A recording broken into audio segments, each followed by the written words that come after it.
That guy's job sucks. Normally when you're a hotel, like, elevator man, surely it's like, going up? You know, can I carry your bag, sir? Fucking... And you get tips like that. Not fucking, you only go to the underground. So, I mean, there can't be much scope for tips in that, unless you're carrying stuff, like, to and from people's cars. But even then, it's like, they're probably going to get another they're probably going to get a genuine porter when they get to reception, so... people aren't going to be wasting their dollar on you.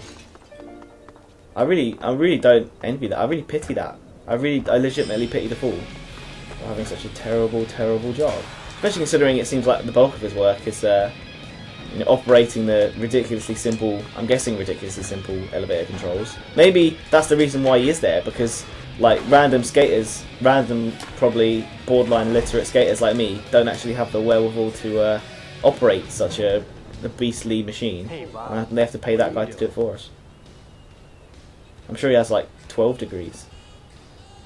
Been working on this new manual, the Casper handstand. Want to give it a try? I already have that. Get special, then see it. I mean, maybe that elevator guy fucking is in like a timeshare and he does like some of the kind of super lifts of like underground bunkers and stuff because the tech is so complex. But they've just sort of, you know, they've implemented it in like 2 or 3 places. Like fucking Area 51 is one of them. And then, oh, try landing. Area 51 is one of them, and the other place is just some random hotel in Vancouver. Maybe that was the like beta. They were like, we need to make sure that this fucking elevator is secure from like people that aren't supposed to be able to know how to use it. I did it! Oh.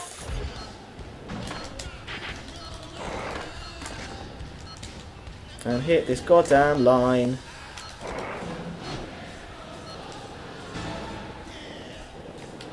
I missed! Yeah, I think that's the trick. You need to actually be going fast. Because I wasn't going fast at all when I did it before. So it became a lot harder than it should have been. Fuck! I just got caught then. Me boasting about how, like, good I am ability-wise. And I get caught on shit.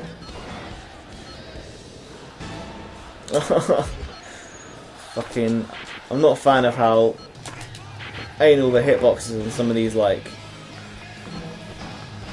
imaginary objects are. I mean, this would be a fucked up world if these things that I'm supposed to be hitting are, like, meant to be legitimate. Like, legitimate fucking floating, glowy green hands.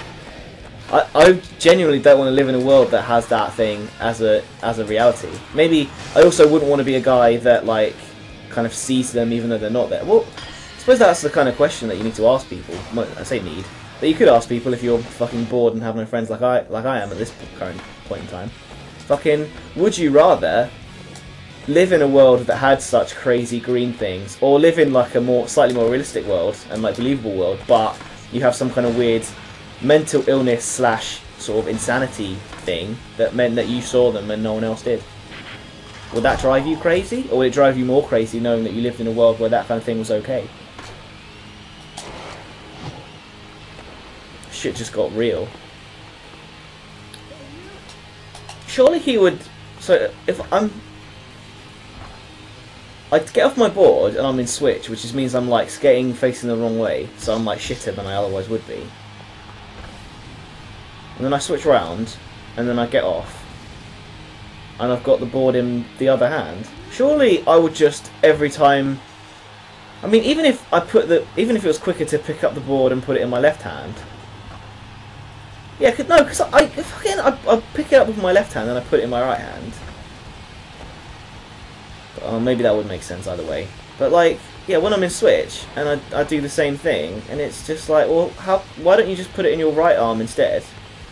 Or fucking make sure when you do it, oh, I don't know. It'll be only very slightly less efficient for you to like put that extra move in to put it in the right hand, so that when you get back on your board, you're facing the right way. I've laid out all of my Slam City t-shirts since the first contest in 1994. 10 of them total. Get all of them, and you'll learn a locals. So, is this guy having some kind of severe mental breakdown? Like, he spent almost his entire life or adult life, I'm guessing, collecting T-shirts from this skate competition. Fuck. Collecting T-shirts from a skate competition, and he's just like nonchalantly like, "Oh yeah, why don't you just kind of grind across them all?" Because it's like, it's not like he's not a skate fan, because he's got fucking 10 of them. Unless they're not really his. Ooh, maybe he's got like an ex-girlfriend. And they're fucking her Slam City Jam shirts, and he's just doing this to spite her. If I had any proof, I wouldn't be a part of your.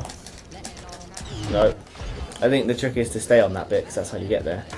Oh yeah, if I cared, if I didn't care about sort of impressing you as an individual, because I think you're on my skate team, aren't you? Then I wouldn't put up with it. I'd say no, I'm not going to be part of your petty games. But like, my best friend is Eric at the moment, and so I really need some new ones. Probably my best friend in real life is Eric at this point. Really. That'd be kind of sad. Like if I legitimately got really sad at any sort of conflict that my main character, my character had with Eric Sparrow, it'd be just like, I don't get it, man. Fucking, I love you, dude. But no, it's cool. Well, it's not cool, but it's like, it doesn't matter, because he's not real. And I still have, like, somehow I've retained the, like, global understanding, like the kind of street smarts to be able to keep making that distinction. Like, I know fucking, you know, Fluttershy and Pinkie Pie are real in my heart, because fucking everyone loves My Little Pony, but any excuse to bring them up, I'm serious. Fucking any excuse. In my head I'm one of those bronies that's like, no, yeah, I'm not going to shove it on everyone, because that's how you make someone not like stuff, is when they're not in the mood to hear about. Yeah, that's why everyone hates those Mormon guys that like turn up in American TV. I'm not sure if they do in real life. I don't have any like personal experience. But you know, when they knock on your door and they're like, "Hi, can I have some of your time to talk about Jesus?" And it's like, they're all like, "Fuck you," and it's because what they need to be doing, or like what a lot of other sort of religious like salesmen, as it were, do, is they kind of pimp themselves onto people that like are ready to fucking accept religion, or at least sort of let a new religion into their life, like kind of prisoners and the dying and whatnot, and just the guys that are having a shit time. Rather than just knocking on someone's door and being like, "Oh yeah, I know you're probably like watching fucking American Idol or whatever, but do you want to talk about God for a bit?" They're like, "No, fuck you," and it makes them less inclined to ever kind of want to pursue it. That's why I'm like trying not to be like, "Hey everyone, check out how awesome these ponies are," because that's just going to put people off. In fact, one of the main like qualms that people have with bronies are like how militant they are at being like, fucking, you know, join us.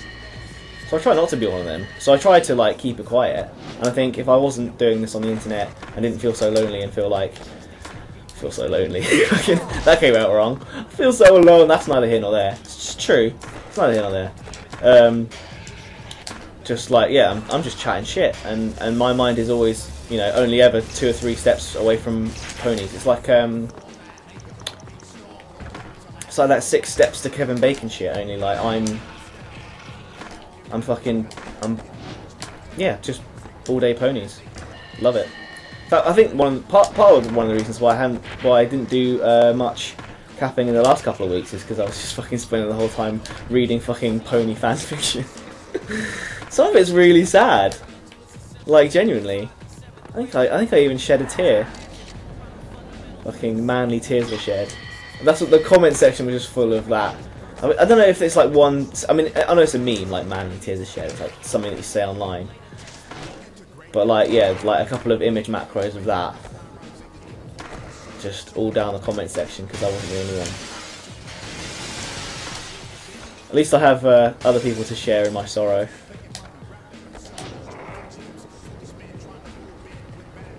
But yeah, the point is, I try not to chat shit about ponies all the time, but apparently I do anyway. So I do apologise. It's probably only because ponies make me happy. I don't know why I'm keeping this tangent going as opposed to any of the multitude of others that I've sort of given up on. Ooh, Roof! Hello! Someone just said, hey, but I've not got time for their shit. I've got a tape to get. Where is it? Did I get the tape? Or am I the wrong side? Is there another one? Did I?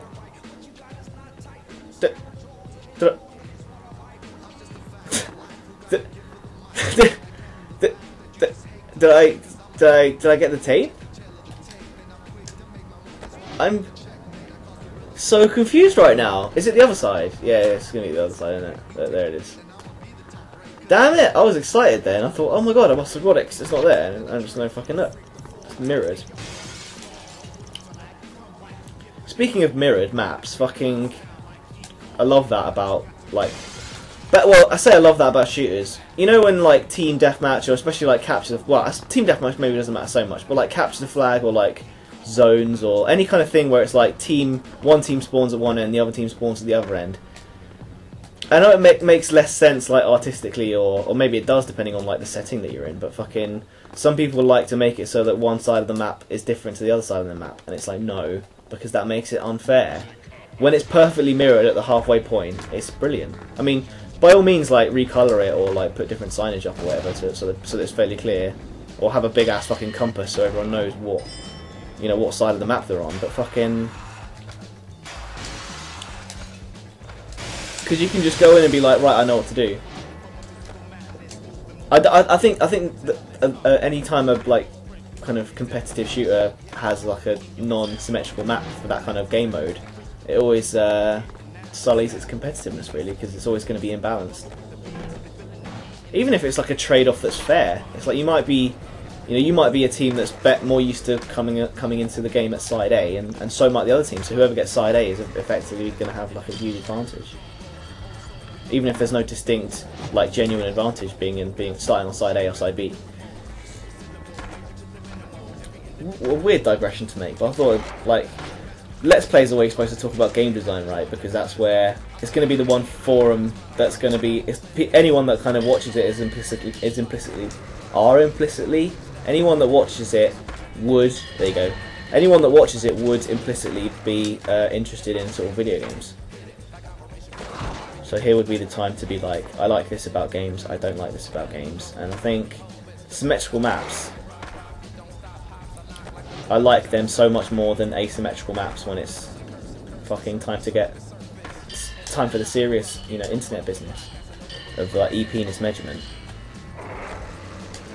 And for anyone that doesn't get that joke, don't worry, it's not very funny.